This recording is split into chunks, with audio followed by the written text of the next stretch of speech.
Hello বন্ধুরা, WB Spain চ্যানেলে তোমাদের সবাইকে স্বাগত। আজকে আমি আলোচনা করব যারা ডাব্লিউপির 12,000 কলকাতা পুলিশ 3,500 ভ্যাকান্সির জন্য অপেক্ষা করা হচ্ছে তাদের জন্য। তো আমি বলবো ভিডিওটা তোমরা শেষ অবধি দেখো, তাহলে বুঝতে পারবে যে আমি কি বলতে চাইছি। ভ্যাকান্সি যে বেরোবে সেটা পিআরবি ছাড়া কেউ বলতে পারবে না যে কবে ভ্যাকান্সি বেরোবে। কারণ আমরা আগস্ট মাস থেকে শুনছি যে ভ্যাকান্সি বেরোবে, ইউটিউবে বিভিন্ন চ্যানেলে দেখছি যে ভ্যাকান্সি বেরোবে, কাউন্টডাউন আর কিছুদিনের মধ্যে ভ্যাকান্সি বেরোতে চলেছে। তো আমরা অনেকেই দেখছি ইউটিউবে সারাক্ষণ ওইসব ভিডিওগুলোই দেখে যাচ্ছি যে কবে ভ্যাকান্সি বেরোবে, কবে ভ্যাকান্সি বেরোবে, তারপরে পড়বো এরকম। তো আমি তাদেরকে বলবো তোমরা ইউটিউবে এসে ভিডিও না দেখে পড়াশোনাটাকে কন্টিনিউ চালিয়ে যাও। কারণ ভ্যাকান্সি যদি বেরিয়ে যায়, হঠাৎ ভ্যাকান্সি বেরিয়ে গেল, তখন দেখবে যে কিছু ছেলে কন্টিনিউ পড়াশোনা চালিয়ে যাচ্ছে, হ্যাঁ, এবং সারাক্ষণ এসে ভিডিও দেখছে না। এবং যখন হঠাৎ করে বেরিয়ে যাবে, প্রিলিমিনারি এক্সাম চলে আসবে, পরীক্ষা দিয়ে যখন দেখবে যে তুমি 1 নম্বর, আধ নম্বরের জন্য ফেল করেছো, তখন কিন্তু দোষটা কাউকে দিতে পারবে না। কারণ তুমি ভিডিও দেখে যে সময়গুলো নষ্ট করেছো, এই সময়গুলো কিন্তু আর ফেরত পাবে না। তখন নিজে নিজেই পস্তাবে যে কেন আমি ওই সময় পড়াশোনা ঠিক করে করিনি। তো একটা ভ্যাকান্সি চলে যাওয়া মানে তোমার জীবন থেকে 3 থেকে 4টে বছর চলে যাওয়া, আবার কবে ভ্যাকান্সি বেরোবে সেই জন্য বসে থাকতে হবে। তো আমি বলবো সবসময় এসে ভিডিও না দেখে পড়াশোনাটা কন্টিনিউ চালিয়ে যাও। যখন ভ্যাকান্সি বেরোবে তোমরা জানতে পারবে। এবার প্রস্তুতিটা নাও এমনভাবে যে মেন পরীক্ষার জন্য প্রস্তুতিটা নাও, যে প্রিলিমিনারি আসবে, পরীক্ষা দেবো, তারপরে মাঠের প্রস্তুতি নেবো, তারপরে মেনের এক্সাম প্রস্তুতি নেবো, এইভাবে নয়। ডাইরেক্ট একবারে মেনের প্রস্তুতিটা নাও, যে পিলির কথা নিয়ে ভাবতে হবে না।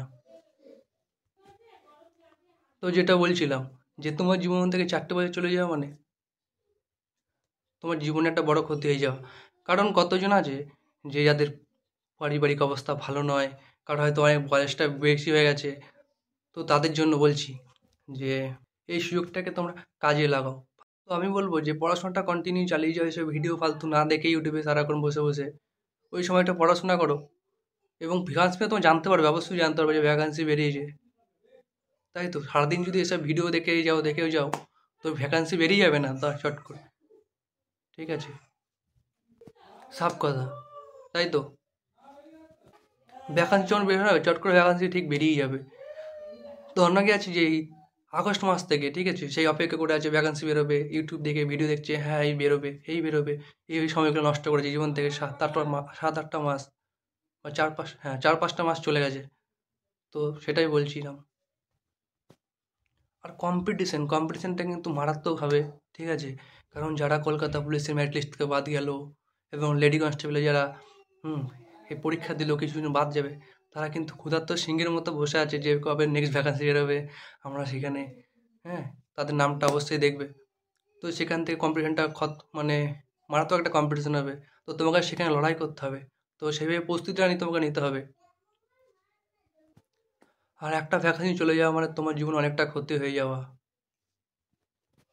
আর এখন পড়ার সময় পড়াশোনাটা যেমন গুরুত্ব দেয়, মাঠটাকেও ঠিক একইভাবে গুরুত্ব দেবে। কারণ অনেক ছেলে আছে যে পরীক্ষায় ভালো স্কোর করে, দিয়ে পরে মাঠে গিয়ে বাদ চলে যায়। তো তার জন্য আমি বলবো পড়াশোনার পাশাপাশি মাঠটাকে কন্টিনিউ প্র্যাকটিস করবে। হুম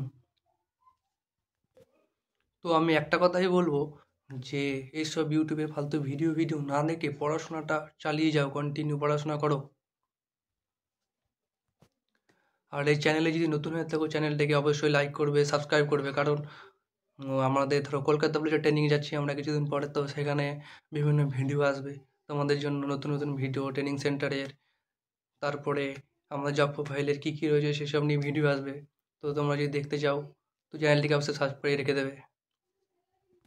আশা করি তোমাদের জন্য ভালো ভালো ভিডিও নিয়ে আসতে পারবো।